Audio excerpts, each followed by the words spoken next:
સંદેશ ન્યૂઝના અહેવાલની ધારદાર અસર થઈ છે, જેમાં નિકોલ જીવનવાળીનો રસ્તો બનાવી દેવામાં આવ્યો. ખરાબ રસ્તાને લઈને સંદેશ ન્યૂઝ દ્વારા એક અહેવાલ પ્રસારિત કરવામાં આવ્યો હતો.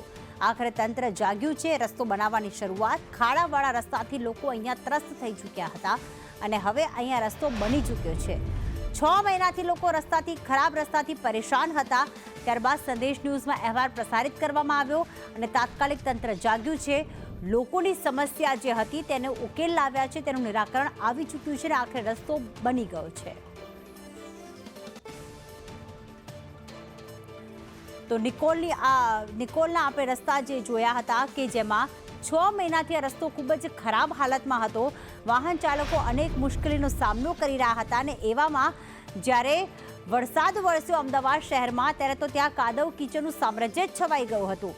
સંદેશ ન્યૂઝે અહેવાલ પ્રસારિત કર્યો હતો અને ત્યારની આ સ્થિતિ જોઈ રહ્યા છે. બીજી તરફ અહેવાલની અસર અને રસ્તો જ્યારે બની ગયો છે, 13 ઓગસ્ટના આ દ્રશ્યો છે કે જેમાં રસ્તો બની ગયો છે. વાહન ચાલકો હવે શાંતિથી પસાર થઈ રહ્યા છે. પહેલાં ઉબડખાબડ રસ્તાથી પસાર થઈ રહ્યા હતા, જેના કારણે અકસ્માતનો ભય કે પડવા વાગવાનો ભય પણ સતાવતો હતો. અમારા સહયોગી કૃષ્ણા જોડાઈ ચૂક્યા છે. કૃષ્ણા, 6 મહિના લાગ્યા અને ત્યારબાદ 6 મહિનાથી રસ્તો એકદમ ઉબડખાબડ હતો. વરસાદમાં તો હાલત ખરાબ થઈ ગઈ હતી.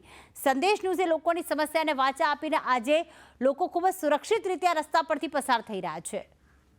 જી બિલકુલ પ્રીતિ, આખા નિકોલમાં જ્યાં જુઓ ત્યાં તમે ખાડા છે, ખબડા છે, રસ્તા ખોદી દેવામાં આવ્યા છે. 2 દિવસ પહેલા આપણે પણ જોયું હતું કે ધારાસભ્ય અને કોર્પોરેટર પણ લોકોના રોષનો ભોગ બન્યા હતા જ્યારે તેઓ લોકો સામે ગયા હતા.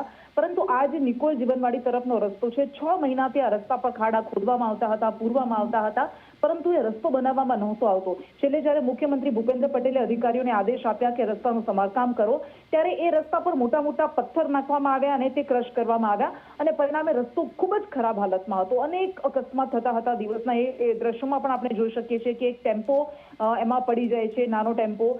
એક બાઇક ચાલક પણ ત્યાંથી પસાર થતી વખતે જ્યારે આપણે રિપોર્ટિંગ કરી રહ્યા હતા ત્યારે જ એક બાઇક ચાલક ત્યાં પસાર થતા પડી ગયો હતો. કેટલાય ફેમિલી ત્યાંથી પસાર થતા પડતા હતા, ઇજાગ્રસ્ત થતા હતા અને તેમ છતાં પણ આ નગરો તંત્ર જાગતું નહોતું. 5 ઓગસ્ટે આપણે અહેવાલ પ્રસારિત કર્યો અને એ સમયે પણ આપણે જોયું કે કેટલી હાલાકીમાંથી લોકો પસાર થઈ રહ્યા હતા અને બીજા દિવસથી જ રસ્તાનું સમારકામ શરૂ થઈ ગયું હતું. એક મોટો ખાડો ખોદી દેવામાં આવ્યો હતો અને ત્યારબાદ એ રસ્તાનું ધીમે ધીમે સમારકામ શરૂ થયું અને 13 તારીખના આજના દ્રશ્યો આપણે જોઈ શકીએ છીએ કે એક રસ્તો એકદમ સંપૂર્ણપણે એનું સમારકામ થઈ ચૂક્યું છે. જોકે જોવાનું હવે એ રહેશે કે આ રસ્તો સારા મટીરિયલથી બનાવવામાં આવ્યો હશે તો ટકશે, નહીતર નિકોલવાસીની સમસ્યા એમની એમ જ રહેશે. આભાર તમામ વિગતો માટે કૃષ્ણા.